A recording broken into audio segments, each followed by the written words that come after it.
Hey everybody, welcome back to WineupTV. An old buddy of mine, Mike Malone, not old, an old friend. Yeah, oh, we're not getting any younger, that's everybody. not today. No, not today. He just showed up with a couple of Pinots.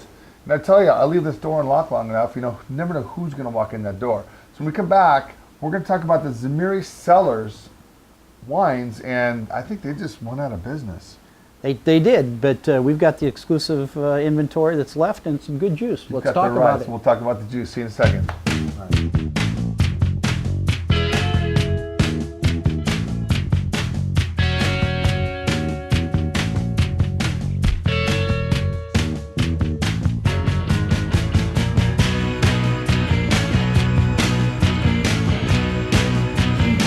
My old buddy Mike Malone. So, you know what's coming up? St. Patty's Day. And this year in Oregon, it's the 35th running of the St. Patty's Day on St. Patrick's Day, actually on St. Patrick's Day, which is Sunday.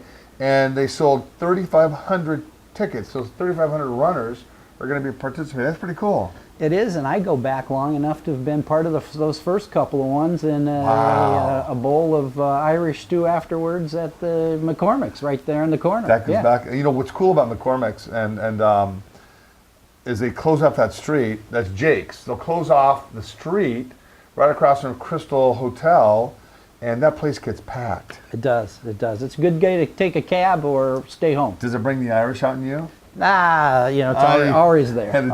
Always there. The Irish comes out this Jewish guy too sometimes. All right, so let's talk about Zimri Cellars. By the way, you look great, man. Haven't seen you in a while. He's a great football coach. I am surprised that the NFL has not recruited you yet. There's been rumors, but they're only that, and I'll have to share it off camera with you. Let me know who's starting those rumors. I'd like to personally call them and say, hey, you gotta hire this guy.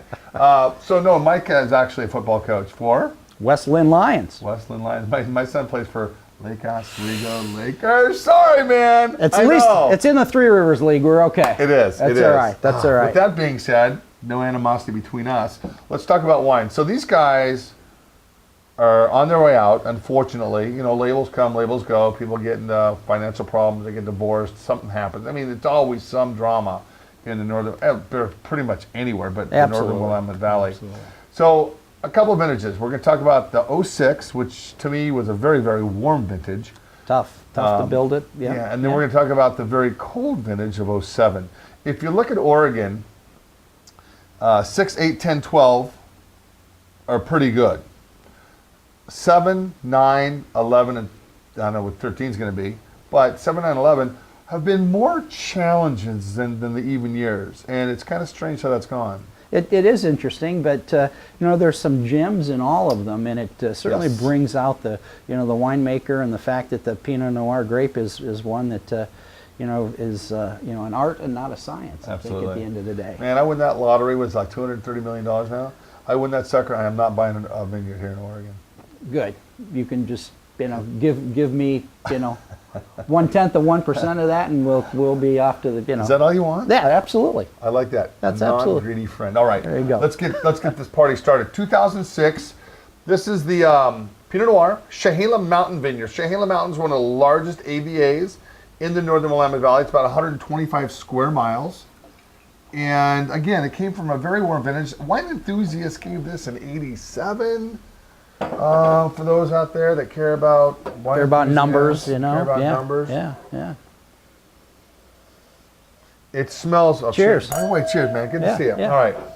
So this baby comes in at a whopping 14.4 alcohol. You can smell a little bit of the alcohol in there. Yes, you can. And you can actually see it coat the glass.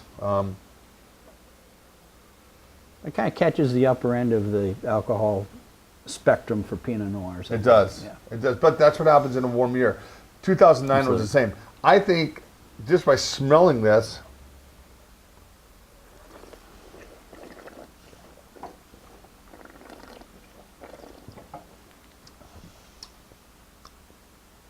it's jammy. It's a little raisiny. Raisiny? Mm-hmm. I wouldn't lay this down for another 6 months. This is ready to go, I think. I think this is a buy it, drink me now Pinot, but it's a little hot on the palate. Mm-hmm. Probably takes a little more food Yeah. to balance it, you know, make it just a little more appealing than it might be. Be interesting, you know, as we see here. Probably don't have time on the air, but just see how it opens up for us a little bit as well. Yeah, it needs a little bit of time. But it's got good fruit. It's got some nice strawberry, a little bit of ripe raspberry. It's nice on the fruit component, but it's definitely hot on the palate. It's got that 14.4. And it's about $24 a bottle, right around there, 23, 24, which I think is okay. Buy it now. Honestly, drink it soon. Honestly, yeah, buy it now, drink it today. That should be a logo. Yeah. Maybe we can go with that. All right, so what do we got here? I'll give you all rights to that. Oh, That's thanks a fine. lot, man. Yeah. I'll make sure I put a little Westland Lions somewhere on my website. Good, good. All right, so this is Chehalem Mountains again. La Colina Vineyard. This is a single vineyard, yeah. Sorry, I'm sorry. This is Dundee Hills. Right. I said Chehalem Mountains. Right. La Colina Vineyard in Dundee Hills. Dundee Hills, that's the big money, big attitude hill. Domaine Serene, Domaine Druin, Archery Summit. Got those big players up there making some great wine. But I wish that they toned it down a little bit. I was up there last Saturday, and it was just like, I won't mention the place I was at, but it's like, it's liquid geography, everybody. It's grape juice. It doesn't need that much attitude. So, you know, not to piss off anybody, because I take wine tours to some of these people, but hire a staff that understands the wines and are friendly to all the guests. That's all I'm asking. And even my guest made a comment of, man, you know, this is so snooty in here. So anyway, but Dundee Hills, they have some great vineyards up there. Matter of fact, in Dundee Hills, Ken Durant planted 13,500 olive trees. Oh, wow. Did you know that? I didn't. Yeah, and yeah, Durant Cellars. It's pretty cool. It's the only olive oil. Oh, and did he build a press and everything Yeah, there? no, yeah. Yes, Him and yes, his son. yes. No, Yes, it's yes, great. Yes, It's great. I do recall seeing that. He's got a lovely herb garden and things around it. It's called Red Ridge Farms. That's it. Yeah, it Very is. And good. you know, Okay, yeah. they've got a little, Cool place. It is a cool place, and they have a bed and breakfast. There's no breakfast, but they have a kitchen you can make your own. But it's kind of like one of those under the radar. It's on top of the Red Ridge Farms, and then I guess they have a guest house that sleeps like 4 people in the middle of the vineyard. It's very affordable, and I was up there last summer, and people are having a great time. Sounds like a great destination spot for a weekend here. All right, 2007 Pinot Noir. This vintage, Oregondian, a little bit of Burgundy, a little bit of Oregon, crammed together. The press did not like these upon release. They were very, very earth-driven. They're not those fruit bombs that we've become to get accustomed to. This got an 87 in the Wine Enthusiast. I think, 90, 91 in the Spectator, excuse me. Speculator, it's all right.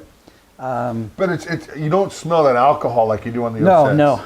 I kind of call this a little more balanced wine.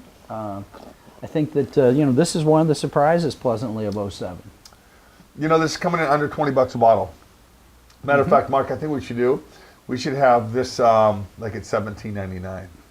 I think we can get away with that. Couple bucks over cost. Great offering. Wow. Yeah, a couple bucks over cost, and but like you said, you have about a pallet left of this wine. Yeah, this is 55 cases of this vintage in this particular single vineyard selection. So if you guys want to pick up a really well-structured Pinot that's drinking great now, and the winemaker in this again, David Hill? No, I believe it's Jason Bull. Jason, Bull is the last name, and it's on the label. He's Right got there. his moniker, the Silver Bull, right on the label. That's right. That's right. Jason Bull. But does a good job. This is it though. The 7, the 6, and the 7. That's it. Might be able to offer an 08 here a little bit later in the year, and you'll be the guy to see it. You know, it'd be nice doing a little vertical, 6, 7, and 8. Wonder if we can put that together. You know, see if we can try that. See if I can Yeah, get a few cases of the 8. I think it'd be fun to sell them as a 3-pack to see how Oregon kind of compares and how different vintages compare. 2006, very warm. 2007, it rained all during harvest. And 2008, supposed to be one of the greatest vintages ever. Correct. In the northern Willamette Valley. Anyway, dude, it's always good to see you. Good to see you. Cheers. What else do you want to say? We can make that happen. We can make that happen. Guys, thank you for tuning in. When we come back, there'll be somebody else sitting down next to me, pimping out their wines. Cheers. Cheers.